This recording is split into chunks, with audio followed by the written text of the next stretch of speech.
আসসালামু আলাইকুম। আপনারা যাকে স্ক্রিনের উপরে দেখলেন কান্নাকাটি করছে, ইনি হচ্ছেন মাহিয়া মাহির বাবা। একটা কথা ভাবেন তো, একটা বাবা হাজার হাজার মাইল দূরে প্রবাসীর মাটিতে পড়ে আছে, তার কানে যদি এমন মর্মান্তিক খবর যায় যে তার মেয়েকে খুন করা হয়েছে, তাহলে একজন বাবার ভিতরে কি হতে পারে?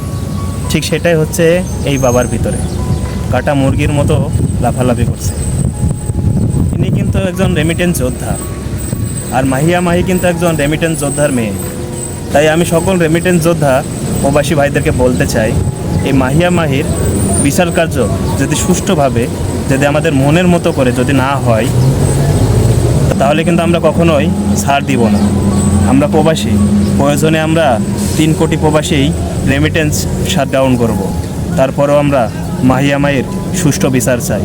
আর একটা কথা, যদি সুষ্ঠু বিচার না হয়, তাহলে আমি মাহিয়া মাহির এলাকার লোকজনকে বলতে চাই, যারা এর সাথে জড়িত আছে তাদেরকে আপনারা নিজ হাতে শাস্তি দিবেন।